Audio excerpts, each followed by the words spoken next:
Starmer's a wanker. You can't take us all to court, louder! Yeah, Starmer's a wanker.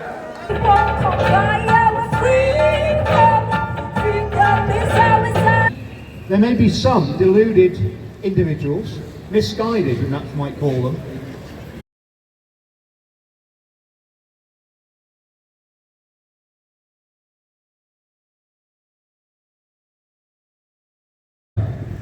and idiots absolutely are on the list, because if you're a moronic personality. Birmingham City Centre, the true nature of digital identification, what it means for your future and your children's future. We have a UK government, no one likes Keir Starmer, no one wants Keir Starmer, and you know what, we had over 3 million signatures.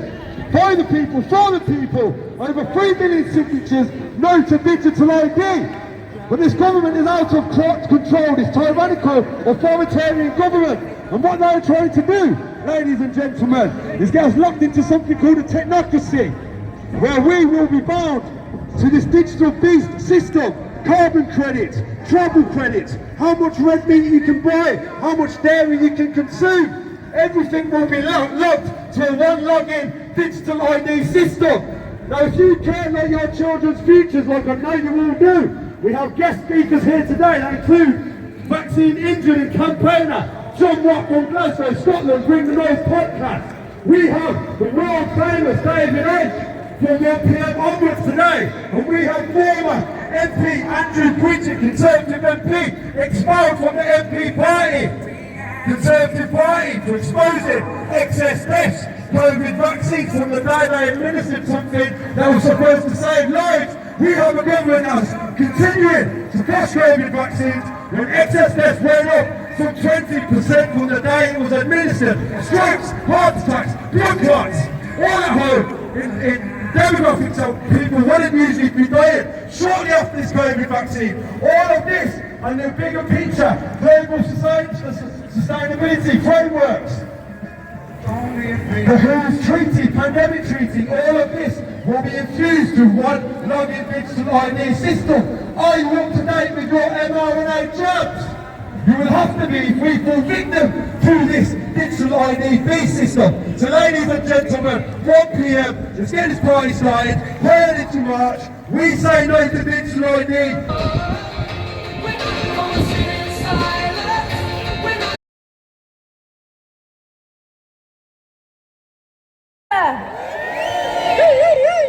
Amazing work coming out today, everyone, standing against criminal governments when they try and track and trace us.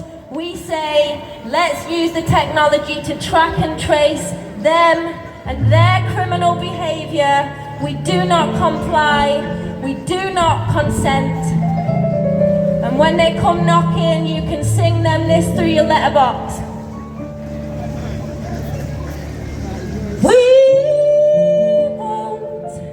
We won't comply, our freedom is ours, our leaders are liars, leaders are liars.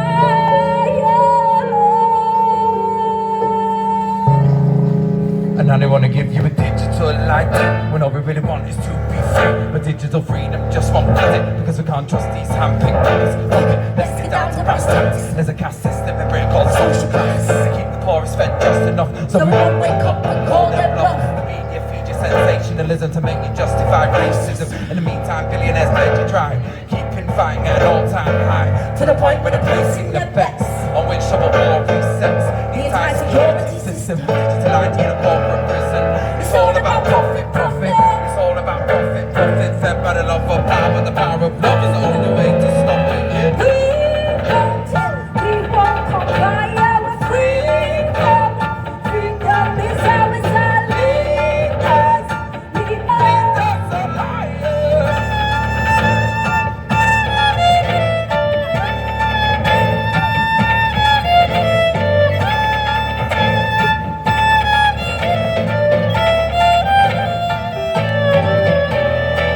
It's all about profit. It's all about profit, profit. Fed by the love of power, but the power of love is the only way to stop it, yeah.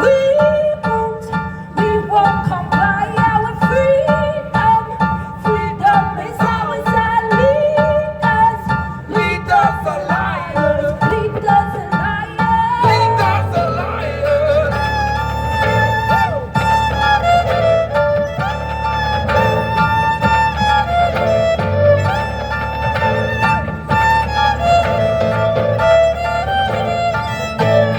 And they wanna give you digital light when all we really want is to be free. But digital freedom just won't cut it because we can't.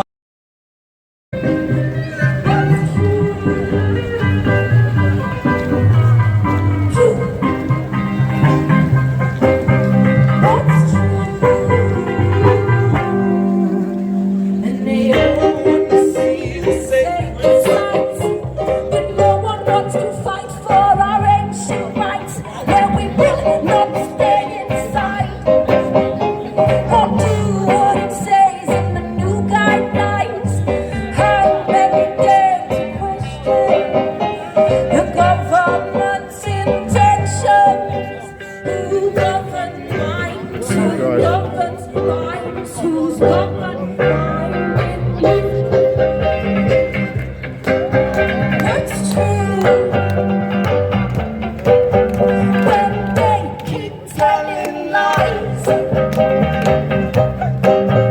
continue to deny,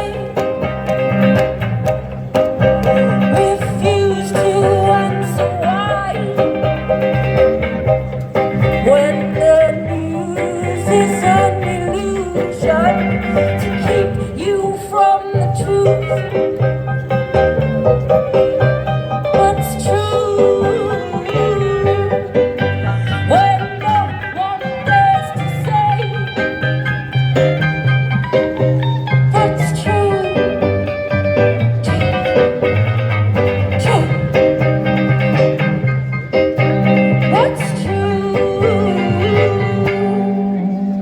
We're living in a plutocracy disguised as a democracy, where the affluent are getting off scot-free with the tax haven hypocrisy. Down on the picket lines in the UK, where trade unions are trying to have their say. A fair day's work for a fair day's pay. Starting to sound just a little cliche. Can we all agree that equality is the pinnacle of human dignity? Still it's hard to ignore the intent of the law when you break down the word into its arcane form. Who governs minds? Who governs minds? Who's governed mind in you? I guess your government do Etonian sophism.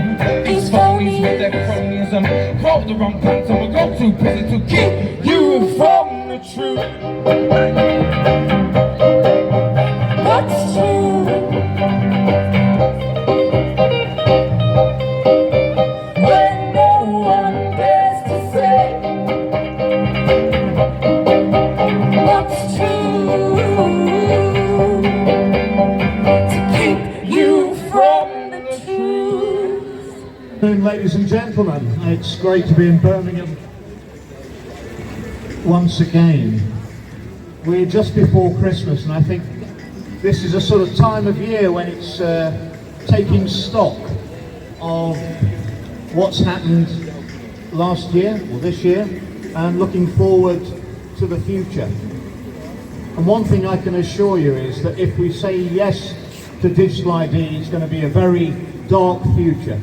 A dark future not only for ourselves, but for those we love and care about, for our children, our grandchildren, and future generations of our nation unborn, because digital ID is a one-way street. Once it's in, it's never going to go away, and it gives the government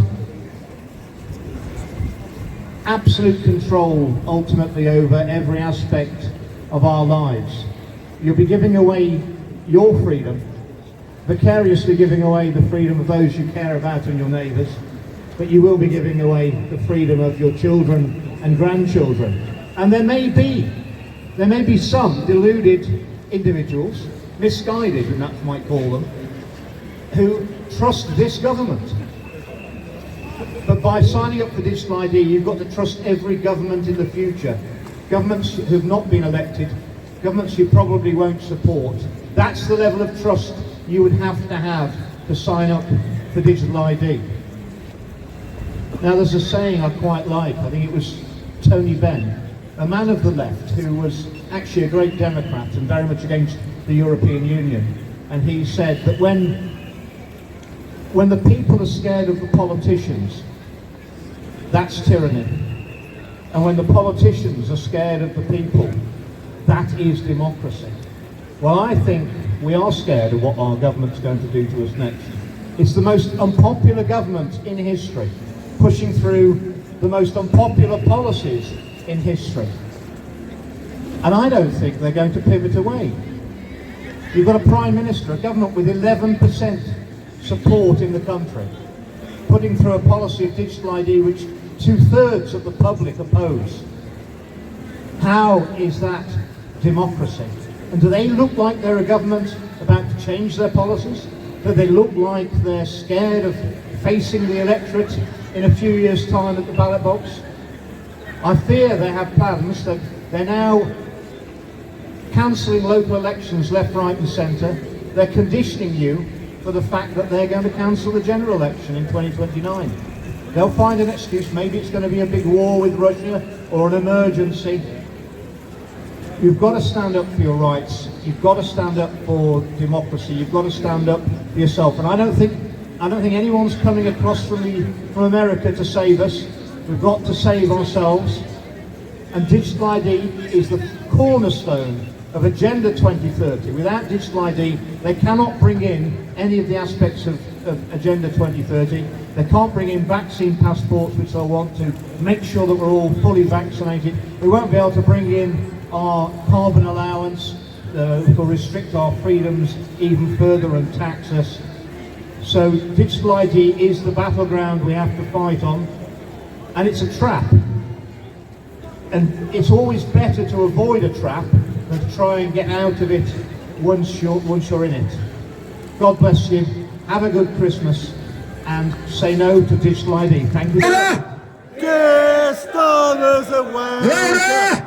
Dear Starmers away! You can't take us all to court, louder! Dear Starmers away! So I've got a lot of memories of Birmingham. But what I want to do today, because one or two people have come up to me and we've been chatting away, and there's been quite a theme that's kind of come out. And that is that we have to understand that this effort, this dystopia that's unfolding, it's not happening in England, and it's not happening in America, and it's not happening in Europe, it's not happening in Australia. It's happening frickin' everywhere. Now, why is that? And, you know, I've been going on now for coming into my 36th year, talking about the fact that the world is controlled by a global network of secret societies that I call the global cult. A network of secret societies that ultimately have an interlocking inner circle leadership which is driving the direction of human society. And the idea is to kid us that we have choice when actually whoever we are given to choose between is actually controlled by this same cult. And this is why, if you look at the direction of human society, what you see is no matter who's in power, no matter what rosettes on the lapel or what party is in power, the world goes on incessantly heading in the same direction to ever greater centralization of control and tyranny. Now, you might vote for one party and they might use different excuses. They might move at a different pace towards this dystopia, but they still go in that direction. So the question is why? I'll give you an example. We now have the Starmer government, And before we had the Conservative government of people like Sunak and Johnson, but they both were pushing us in the direction of tyranny. Now we have the Reform Party appearing, of Nigel Farage, and they are saying that if they get into government, then up to half the cabinet will be appointed, not elected. Now, anyone who's read my books over the years will know that I've pointed out that the whole direction of so-called politics is that this global cult is moving towards a technocracy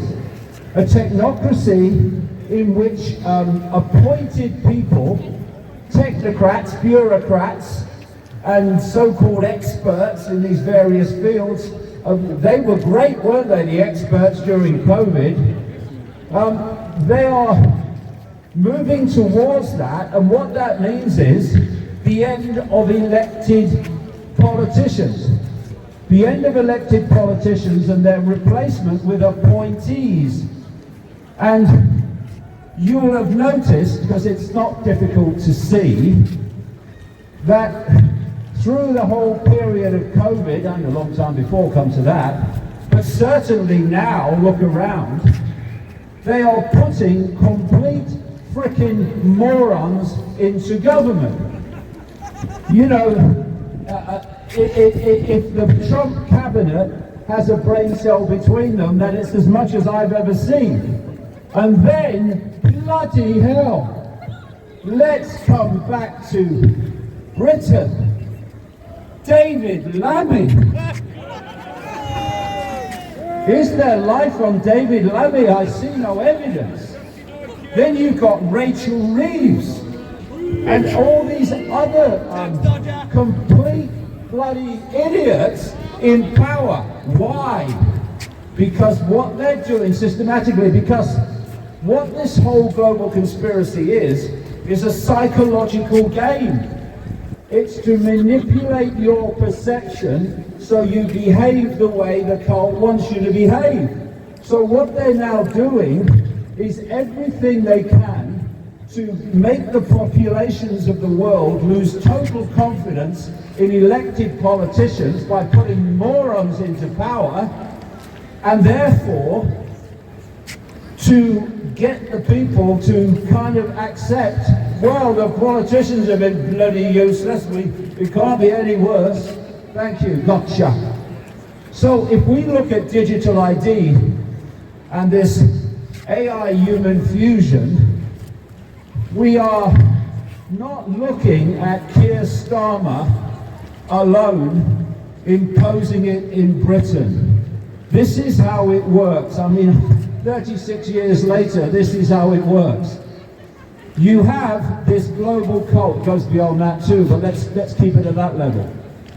And it works through all the different countries all over the world. It works through China as much as it works through the United States and Europe and Britain.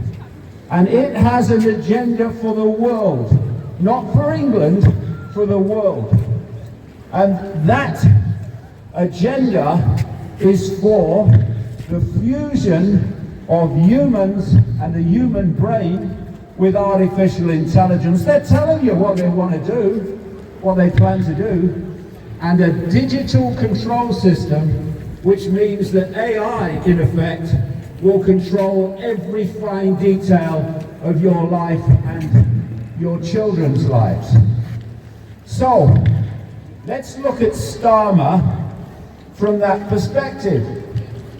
What these people do, this global cult, they have sub-networks in every country, and their job is to manipulate into power people who will serve the agenda.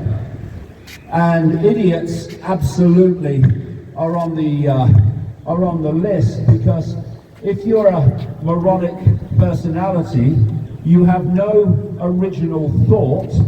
Therefore, the civil service and advisors will be dictating policy, not you.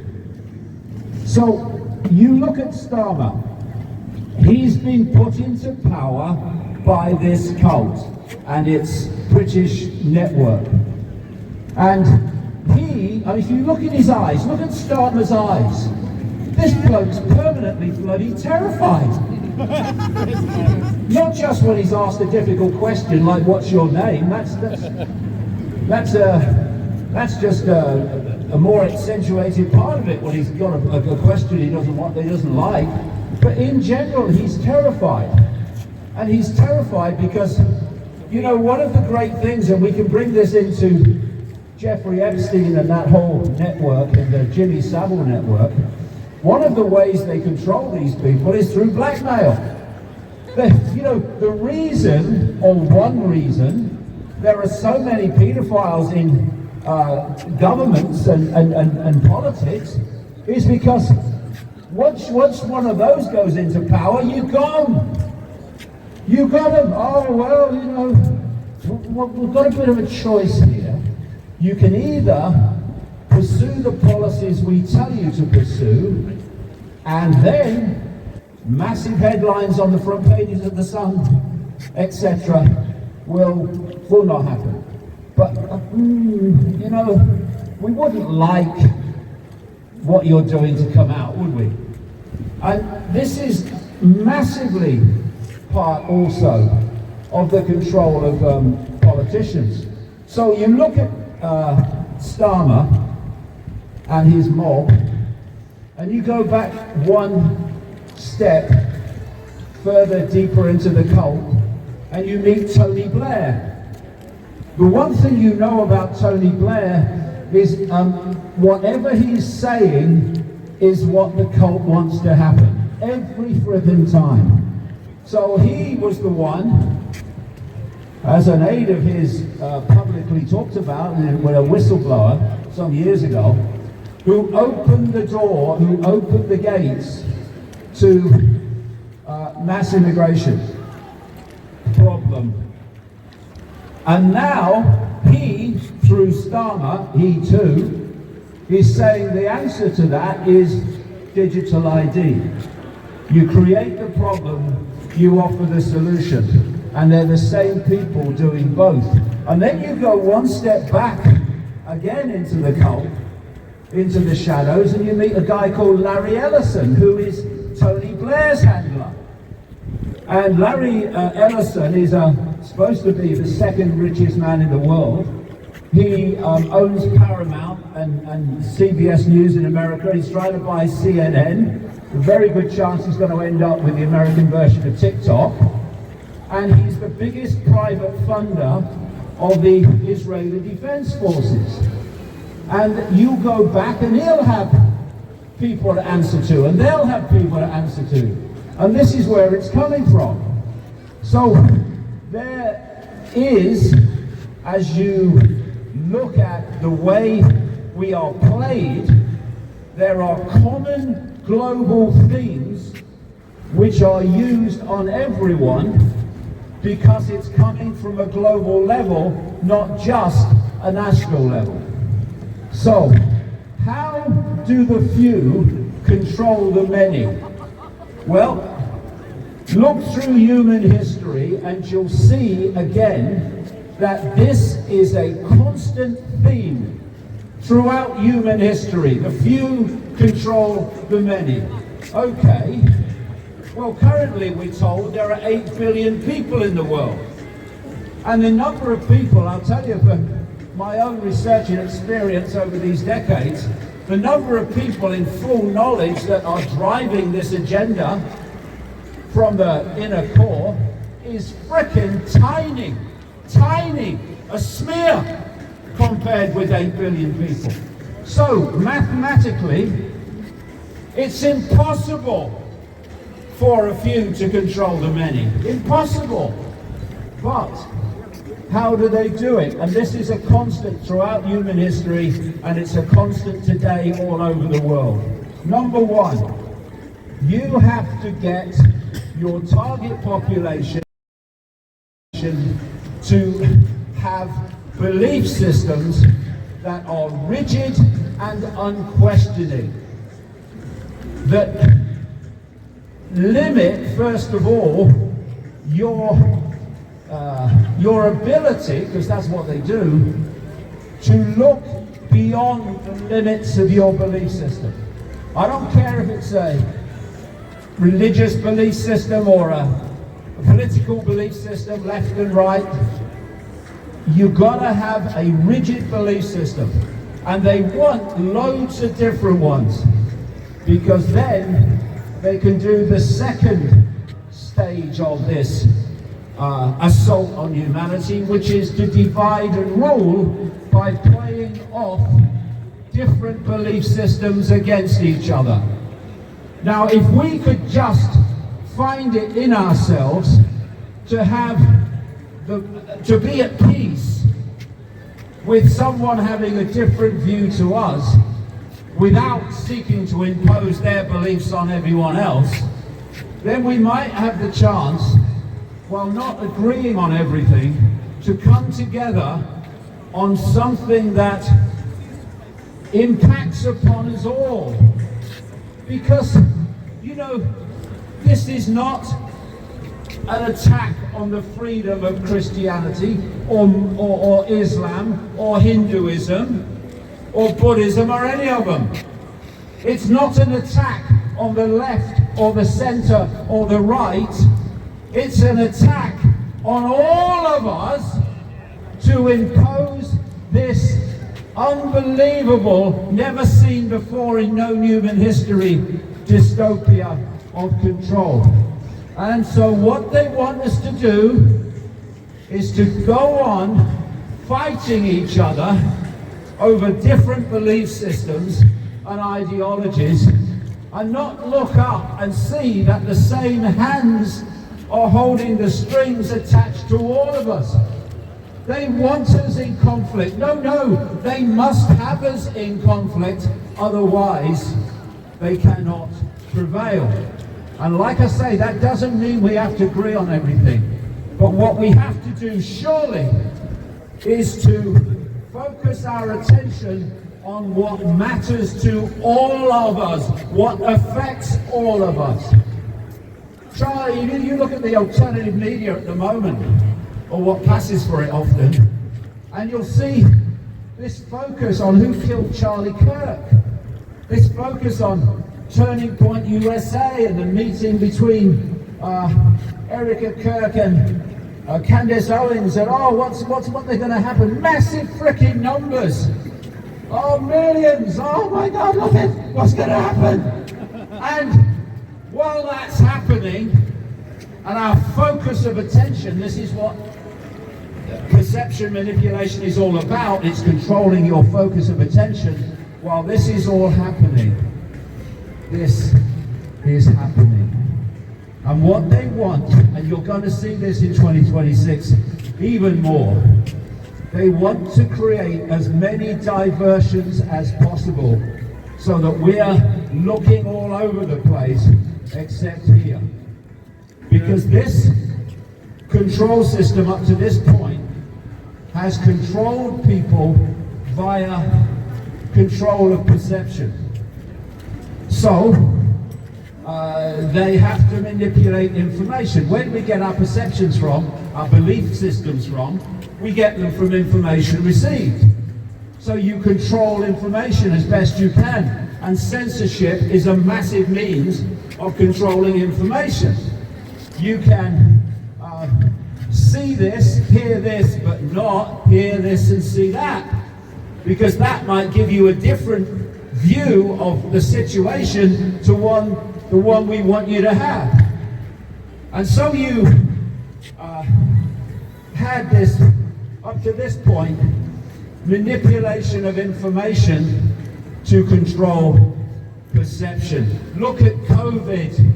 What was that about? There was a narrative they wanted the population to believe in, which was that there was a deadly virus, and the way to save yourself and your family was to have a COVID fake vaccine. Fake because it didn't fulfill the definition of vaccines before then. It's a genetic manipulator. So, what did they do? I know that. Personal experience. They threw people off the internet who were talking about it. They silenced them because they wanted to make sure that people overwhelmingly had only their version of COVID, because then perception is likely to believe that narrative.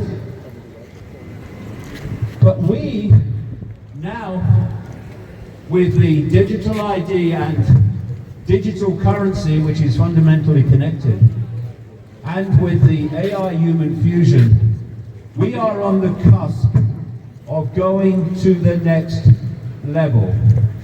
And clearly not yet enough people realize the consequences of that level.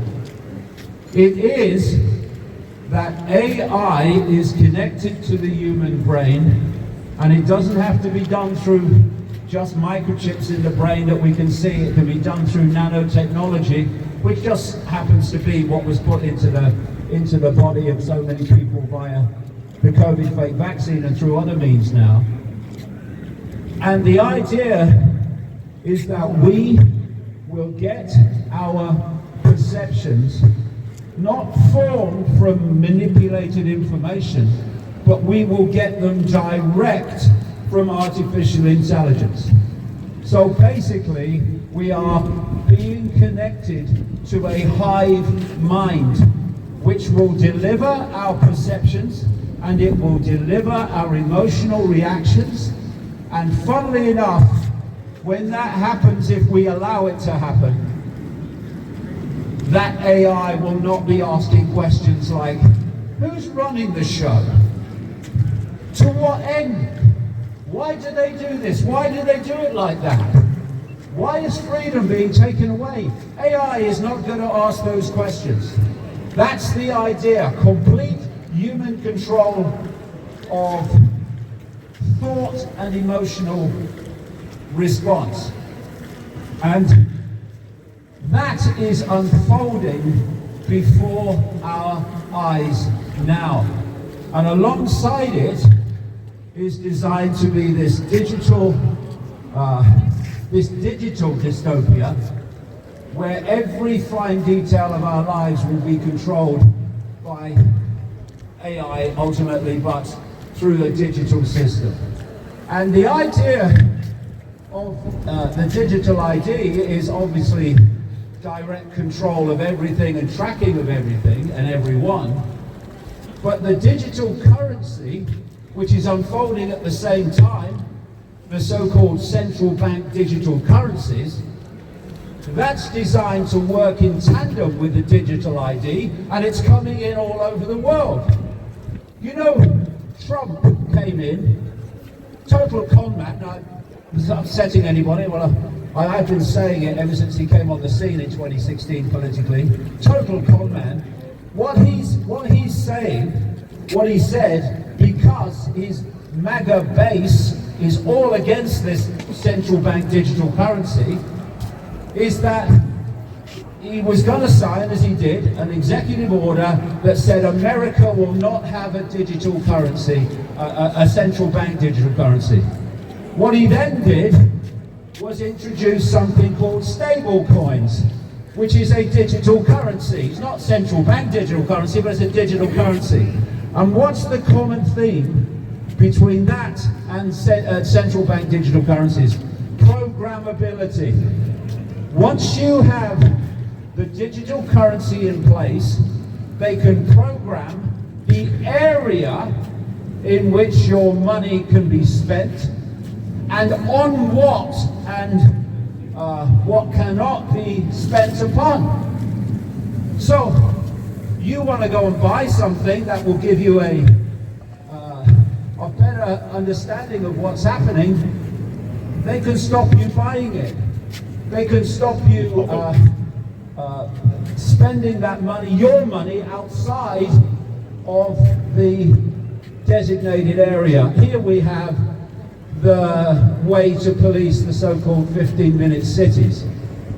And we are now standing at this cusp of the most extraordinary transformation of human society into a level of control that it's almost impossible to exaggerate.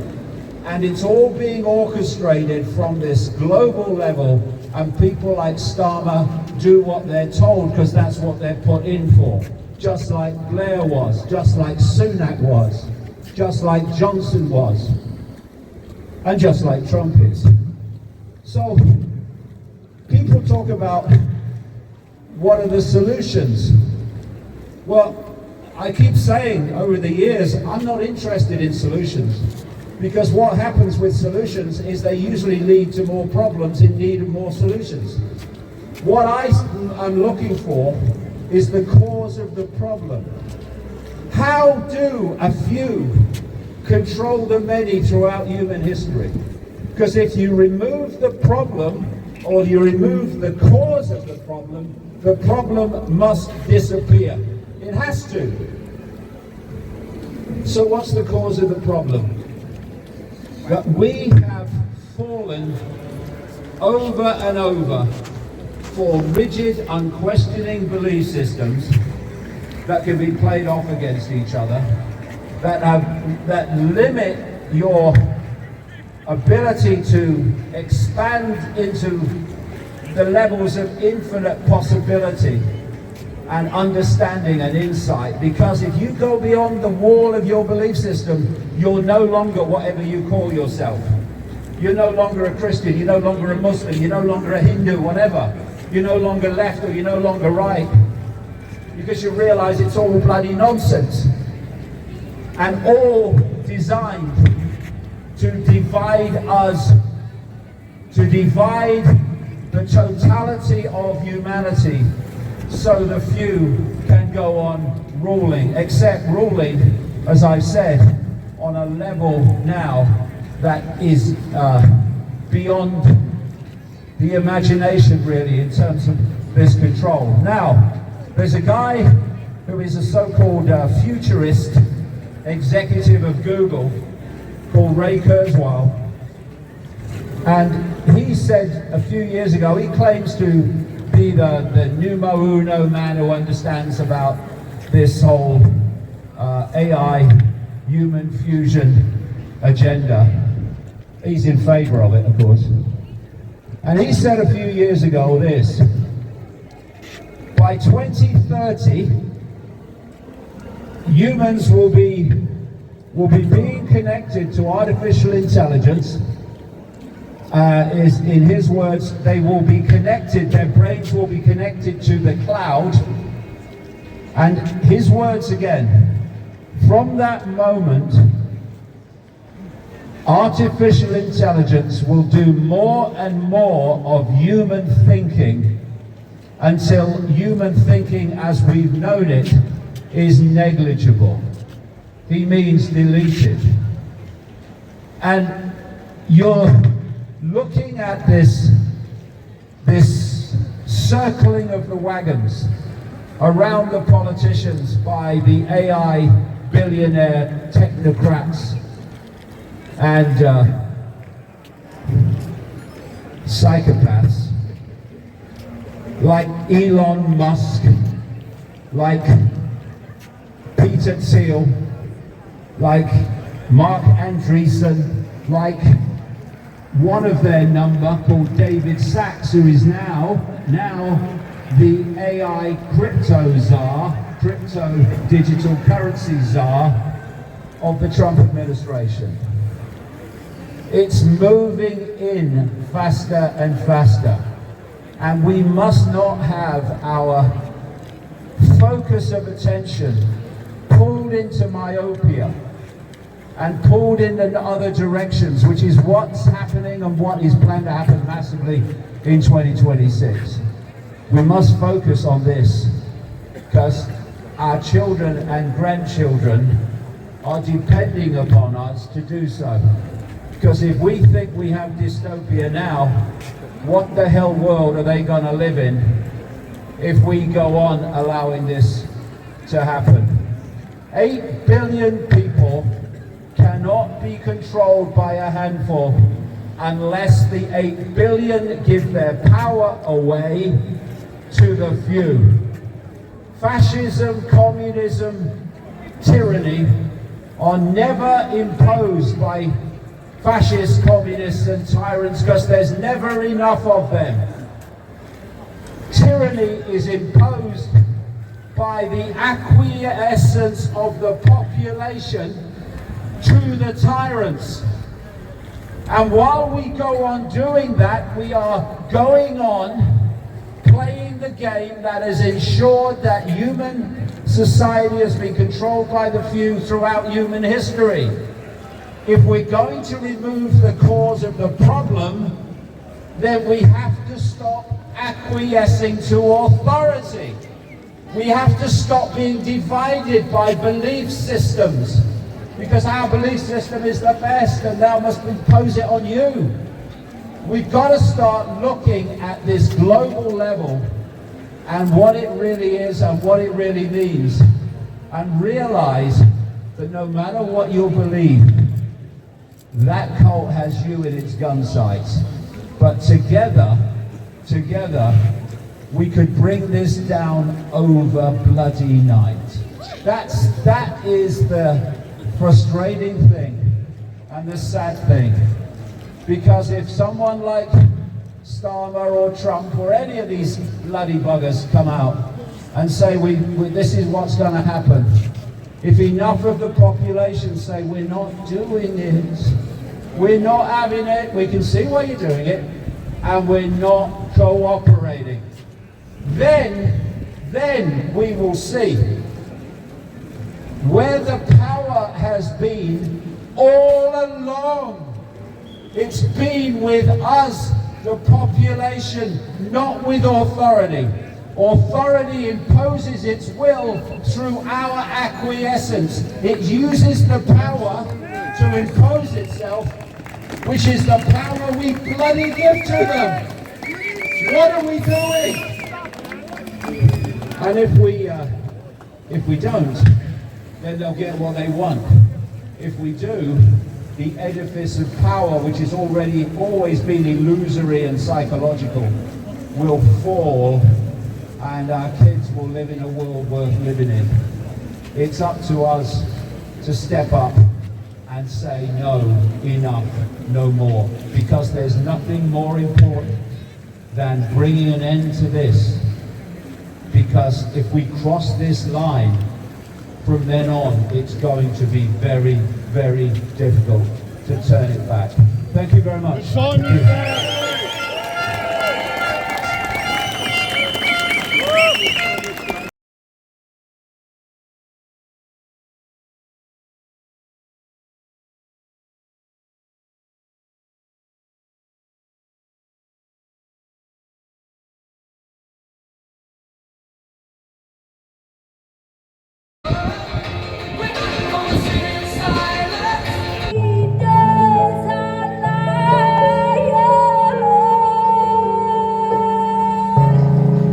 And I want to give you But firstly, give yourself a round of applause. You stepped offline. You stepped offline to stand up in solidarity for your futures and your children's futures. Why is nobody stepping offline? Why are people continuing to use and expect to use the same mechanisms that are going to enslave us to fight against it? Now, I don't want to be that guy that speaks every single protest, and I don't want to be that guy, but I do want to explain a few things. I want you all to note that we are back here again on the 24th of January 2026. Now, I've had a few problems with the police officers. I am not the organiser. Let me make one thing clear. We are all organisers here, guys. Every last one of you are organisers. So treat this protest, treat this bit of land, treat this space like your own moving forward, because I truly do believe the same way we seen no jab, no job. They all came out then. They all stood here. We had thousands and thousands of people stood here. They got their jobs back because we all stood up, and they went inside and kept silent. We don't stay silent. So moving forward, what I expect and what the community expects, because Birmingham is a deep-seated culture, what we have here in Birmingham. People are doing things all around the country, but what we have here in Birmingham... ID protests, but firstly give yourself a round of applause. You stepped offline. You stepped offline to stand up in solidarity for your futures and your children's futures. Why is nobody stepping offline? Why are people continuing to use and expect to use the same mechanisms that are going to enslave us to fight against it? Now, I don't want to be that guy that speaks every single protest, and I don't want to be that guy, but I do want to explain a few things. I want you all to note that we are back here again on the 24th of January 2026. Now, I've had a few problems with the police officers. I am not the organiser. Let me make one thing clear. We are all organisers here, guys. Every last one of you are organisers.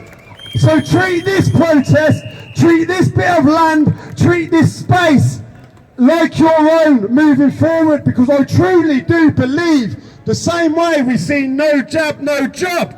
They all came out then. They all stood here. We had thousands and thousands of people stood here. They got their jobs back because we all stood up, and they went inside and kept silent. We don't stay silent. So moving forward, what I expect and what the community expects, because Birmingham is a deep-seated culture, what we have here in Birmingham.